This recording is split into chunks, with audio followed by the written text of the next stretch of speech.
Okay, welcome in day 2 of our coaches panel for the 8 coaches represented here today. Matt Berry from ESPN. Kind of a fun conversation we have with all the coaches because it's the one time they can all get together. We can discuss college football, the health of the conference, the health of the game. 2 coaches up here now been at their respective schools for 21 years. Whit, you've been at Utah for 21 years. Mike Gundy's been at Oklahoma State for 21. And you've been in the league the longest since the realignment. And I just want to know from you how this league has evolved over the years since you've been in it. Well, there's a lot of change with the new schools that are coming in, and I said this earlier, I think it's drawn a lot of interest across the country, and there's still some newness to it, which is good for viewership. We have very recognizable head coaches, and the good thing about this league is, or the bad thing for coaches is, there's so much parity. Yeah. Gosh, I don't know if anybody can sit here and think this is going to be a win or this is going to be a loss, and I think that's great. I feel like that we have the best commissioner in all of sports, and he gives us a chance to continue to grow and develop this league every year. Yeah, and Rich Rod, coming back in now, West Virginia, you've been outside looking in. How would you assess what you've seen on the outside of the Big 12 the past few years? Well, first off, what's changed is that we get paid pretty good too now. You know, a couple guys sitting right there got our start in the small colleges, and so I don't think any of us got in the profession for the money, but there's a responsibility when you're getting that much money getting spent on coaches and on players now and on programs. You have a responsibility to have a good product out there for your fans and for college football. And again, I've been in the league just for a couple months now, and there's no question, if you look at the quarterbacks coming back in the Big 12, look at the staffs that are in the Big 12 and the players and talents in the Big 12, we have one of the best leagues in the country, and it's probably going to be the most exciting league to watch every weekend. Yeah, and Coach Brian, you touched on it a minute ago, Brett Yormark and what he's done for this conference. What does this league, in your mind, need to do to sustain itself among the elite in terms of talking about elite leagues in college? We just got to keep kicking each other's butt, and that's the problem. Everybody's so darn good up here, you can't just think you're going to go into any of these cities and have them come to you and have a win. You just got to keep evolving, and that's tough, especially with NIL, and that's tough with just the retention of some players that you're trying to keep. It's tremendous. I think everybody now has learned tremendously about the portal. You've learned about the finances, and you're not just coaches anymore. Now you got to understand it's a business, and you got to conduct this like it's a business. It's a good jumping off point for the next question. Whit, I want to ask you about that because you've been around a long time. You've been around the sport. You've seen it change year in and year out. Brian was talking about it a minute ago, the windows, the NIL, the transfer portal. In your mind, what needs to happen to make this whole sport cohesive again? Great question. I think everyone's searching for that answer. It's all boiling down to try to create a level playing field, if that's possible. There's never really been a level playing field in college football, but I just think that as far as our conference, first of all, to piggyback off Coach Prime, we got to win the out of conference games as far as strengthening the conference. That was what you asked Coach, and I think that will help. But the rev share thing is going to be somewhat of a I don't want to say equalizer, but that'll be something that at least puts some guardrails on things and gets things more in line for each school, and not have it just be completely the wild west. Yeah, and Coach Brennan and Coach Fritz, we were just talking about this on ESPN in the set a moment ago about the challenges of coming in as a first-year coach, the portal windows, rosters getting rated. Is there a way to stabilize that so in your first couple of years you're not running around trying to figure out who you have, what you have, who's talking to your players, and who's on your roster? I would say for us, the biggest thing about creating some stability is some consistency of your coaching staff. I think the leadership of any organization, the more consistent, the more continuity you can have there, gives you a chance to have a little bit more stability in the program. And then the roster overhaul, I think that's also in that first couple of years, you're also figuring out, there's always some sense of like the previous coach's guys and then your guys, right? And trying to get all those people either on the same page or getting those guys to either stay or go. And so I think that part of it is, how with the staff continuity and then building a roster that is all moving forward together is a critical piece of it. And that's what we've been fighting to do this offseason. Coach Fritz? No, I agree with all that Coach was talking about for sure. And the other thing I'd just add, I heard Coach Prime talking about it, is that, the tampering also, and you're in a program and other people contacting your current roster. We got to figure that out and get that to not happen anymore in our great sport. And Coach Leipold, how would that go about happening? Well, we got to continue to find the guardrails of enforcement as well, because everybody knows there's a lot of creative people out there that are trying to find a way around the system, getting the players, getting the agents, third-party high school coaches, whatever it is, put the feeler out, and then next thing you know, they're talking a dollar figure with a young man. That's not the way to do business. I think we as coaches and leaders have to set the example of doing this with integrity once we get everything set. And Sonny, how much do the coaches in the conference talk amongst each other about things in the league or the issues we're discussing up here of the tampering and the portal and everything that goes with it? Probably not as much as we should, honestly. Yeah. There's obviously conversations that take place, and guys have known each other for a long time. But I do think that's one thing that we probably could do a better job of, is just making sure that we're willing to communicate with each other. You should be able to call anybody up here and say, hey, man, I got a question about this. This happened, I'm not comfortable with this. What can we do to make sure it doesn't happen again? Because, look, at the end of the day, this game is about the kids. It's about the players that play the game. We want to make sure that those guys are taken care of, and we want them to have the best opportunity to do that. But at the same time, we're trying to build programs, and we're trying to keep our jobs. And it's a fight, man. There's a lot of good football coaches up here at great schools that have had tremendous amount of success. It's incredibly competitive. But at the same time, we got to make sure that we can lay our head down at night and feel good about what we're doing and how we're doing it.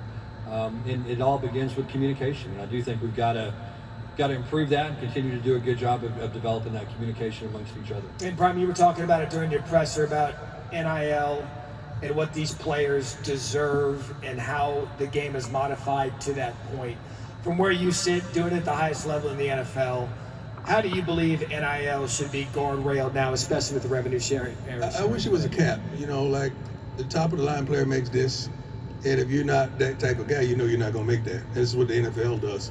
So the problem is you got a guy that's not that darn good, but he could go to another school and they give him $500,000, and you can't compete with that. That don't make sense. And you're talking about equality, not equality, like equal. I guess it was equality. And all you have to do is look at the playoffs and see what those teams spent. And you understand darn near why they're in the playoffs. Mm-hmm. It's kind of hard to compete with somebody who's giving $25, $30 million to a darn freshman class. Right. It's crazy. We're not complaining because all these coaches up here can coach their butts off and give them the right opportunity with the right players and then play here and there, you'll be there. But it's what's going on right now don't make sense. And we want to say stuff, but we're trying to be professional. But you're going to see the same teams darn near at the end and with somebody who sneaks up in there.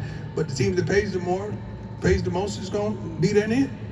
So why not say something? Get together, unify. Coach Gundy, why not say something about it? Well, I think what Coach said is right, and we're all wanting to prepare and instill quality information and confidence in our team. And I don't think that any coach wants to say, well, our players aren't good enough and we need to give them more money and we need to swap them out for other players. But I will say this, I've been in the league a long time, and this group, in my opinion, is as strong as it's been and has the best opportunity to come together and make decisions for what Coach Dykes said. This is all about the players. A lot of times they talk about us and that, and we don't want it to be about us. We want it to be about the players, and we really need to get some guardrails to eliminate the things that are going on from a tampering standpoint and players that are coming out of high school that are getting way too much money before they've ever made a play on a game day. That's how I feel personally about it. I'm okay with paying the players that are producing. Yeah. And that's the NFL model that I believe that some of what we pattern ourselves out of needs to be that. Now, we're not going to be the NFL, but that's been a very successful business model for 50 plus years. And there's a lot of ways we can look at that. But again, we're going to head back into collective bargaining, and nobody wants to go in that direction at this time. Yeah, and it's come up. Maybe if the players are going to get paid, they sign contracts. And at that point, then they technically become a professional athlete. They're getting paid and they're signing the contract. Would something like that, in your mind, Coach Rodriguez, help? If you say, we're going to pay you this money, but you're going to be here for 3 years because you signed for the money, that's where you're going to be. Yeah, it's just my personal opinion. I don't know how you guy can make $500,000 a year and have a contract and not be an employee. You know what I mean? So, the CBA thing has probably got to get that way. I think it's a little better than it was a month ago, but it's still a fix that has to happen. My biggest beef is that all these coaches up here are good coaches that understand a profession. They wouldn't have got to this position, right? So my hope and wish would be that the coaches and the athletic directors and the commissioners are at the forefront of making a decision what's best for college sports and college football than somebody that's not done this for a lifetime. And I'm speaking just from my personal opinion. Somebody ask one of our opinions, or ask our ADs, or ask our commissioners, what do you think is best for college sports? How do we fix it right now? Now, I know we got to get congressional help, and I'm going on my soapbox here, but there's not anything that we can't fix. But you got to talk to the right people and have the right people making the decision to fix it. Because if you don't think we don't have our players' best interests at heart, you don't understand the profession either and what we got into it for. So, none of us, like I said, I know we're talking, some of us kind of came up, the small school way and then earned success, and our players are getting the same message. We don't want entitlement, we want earned success. But I think the powers to be, whoever that is, maybe needs to give these coaches and these athletic directors and these commissioners a little bit more control over how the college athletics is going to go in the future. And thank you for your soapbox. I think it was for everybody to listen to, but that's what we want. We want your opinions. We want to know how you feel about the state of the game and where it's headed, because we all love college football more than any other sport. And so now we sit here at a crossroads. There's going to be playoff, there's going to be expansion, there's going to be everything because the sport continues to grow. 5+11 is one of the topics of conversation throughout the week. Coach Whittingham, where do you stand on playoff expansion in the 5+11? Well, I'm all for it. I think that's the right way to go, particularly for our conference. 16 teams is definitely the answer, in my opinion, as well. More access for more teams. But to me, and through conversation with Commissioner Yormark, I don't see anything that even approaches for the Big 12 that makes sense like the 5+11. Coach Leipold?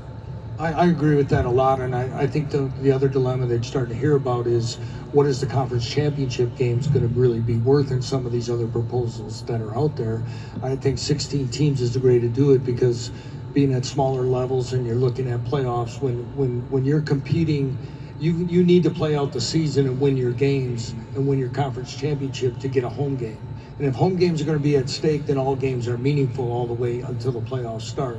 And I think when you get to a playoff format that has 16 teams and no byes, that puts more weight into those games. Coach Brennan, would uniform schedule work with all the leagues? I think everyone should get out there, play the same amount of conference games, and perhaps schedule another Power 4 game or two within that schedule with a different league. Because then when we're looking at resumes, now you're really talking about a resume, because all records aren't created equal. So how might scheduling fix that? No, I think that'd be incredibly impactful. I actually got asked this question earlier. I think that's one of the things that's challenging when you're looking at it, where different conferences play a different amount of conference games. One of the challenges I would assume is just that, like, so many of these games are scheduled so far in advance. And so there's like all these, games that are contracted out over the next 6, 8, 10 years. And how do you readjust all those games? But I'm all for anything that gets college football on an even or more level playing field. Whether that's how we schedule, what the guardrails are, what the salary cap is, anything that gives us a chance for some consistency of the game and the parity that has made this game the best sport in America. How do we find a way to get back to that? And Coach Brown, I'm gonna make you the commissioner of college football right here, right now, and you get. I like that. All right, so I like that. Congratulations, you've been hired. You get to step in front of everyone in college football to tell us how you would fix it. What would your decision be? Equality, man. I mean, equality. We have alumni, we have boosters that's doing the best they darn could, but sometimes they just can't compete with some of the other powers. And I wish it was truly equality. They're trying to say, yeah, with a cap and all that, with the collective bargaining, whatever they call it. It's equality, but it's not. Now they go back to doing stuff under the table. They go back to the agents. Now you got parents trying to be agents. You got the homeboys trying to be agents. You got the friends trying to be agents. You got a lot of bullshit going on. And quite frankly, we're sick of it. Nobody's saying it. I'll say it for everybody, okay? We're sick of it. We're sick of it. And you're not going to fix it unless you listen to these men with all this experience. You're not going to fix it unless you hear these guys with all this experience. Willie, on the field this year, this conference is so excited because of the quarterbacks. From your seat, how would you assess what the Big 12 is coming into this year? Well, a couple people touched on it. I just think there's so much parity in our league. It's, I've been in, it's my 6th different league, and there's been some leagues where, maybe you had a couple games where, you brought your B or C game and you can still win it. Yeah. In this league, you got to be ready to play every single week. And we've got great coaches. I think, you study film, you watch what they do from week to week. It's a very, very well-coached league also, and you just got to be ready to play week in and week out. Yeah, and Sonny, the health of the league. You heard Brett Yormark talk about it yesterday. Top to bottom, competitive balance, again, is kind of the buzz term. You've been around this area for a while. How would you assess the health? Yeah, look, what other league in college football history? We did preseason polls last year. The team that finished last in the preseason poll won the league championship. Mm-hmm. Seriously, in the history of college football, how many times has that happened? Not very often. And so it speaks to the quality of this league. This parity, as Willie said, you better play well every single week or you're going to lose. It's just the way it is. And that's what makes this so much fun to watch. And I think as a conference, we have to do a great job of selling that, because quite frankly, that does not happen in some of the other leagues. Those are very top-heavy leagues. The same teams represent those leagues year in, year out as champions. And this is unique, and this is different. This is exciting. This is a brand of football that really not too many people have seen in the past. So we got to do a great job as a league of selling that, because it's true. Coach Gundy, do you believe nationally this league is a bit overlooked? Well, I don't know about overlooked, but the discussion with the playoffs and such and the teams, and I believe you should have to earn your way into that. But one thing that I mentioned a few years ago and have followed up with this is, as you watch this league, there's a lot of similarities in the NFL. You're going to beat each other up. Yeah. This is what we're all talking about. And the coaches up here, and I'm sure the 8 that were up here yesterday, yeah, I was with them in Orlando, and I think everybody believes that that's going to be the real challenge now, because of, like what Coach said, we're not in a league where there's 2 or 3 teams, and we're in a league where you better be ready to play every Saturday. And whether people want to hear it or not, you might play your butt off and have a great year, and you might only win 7 games. Yeah. In a league, it's extremely difficult, and you might have 2 or 3 games, 4 games, you lose, 2 to 3 points, or at the end of the game, and that's what can happen. But I think that's going to draw a lot of viewers to this league. And any of you can answer this, because look, all records, like I said earlier, aren't created equal. You could have a couple of 10-2 teams and a 9-3 team that just went through a gauntlet of a schedule that may not be as good as an 11-1 team's record says, but at 9-3, you probably deserve a shot at the postseason. Yeah, just speaking for myself, I know you always kind of take a look at your conference games, but I don't have one thought when I go to bed at night what Oklahoma State's doing or Kansas is doing. I'm worried about West Virginia, you know what I mean? And I think every coach up here will tell you the same thing. You got so much to do with your own programs that you're doing everything you can so your program does well, and every coach has that same mentality. I think that's why this league is probably in the best position it's been in. I'm new to it than it's ever before, because you have that kind of singular focus on the stage. Yeah, and look, again, we've had the 8 coaches here yesterday. We have you 8 here today. We could legitimately make an argument for the entire league to win and play in the conference championship. We appreciate your candor. We appreciate your time. Our Coaches Roundtable here at the Big 12 Media Days. Good.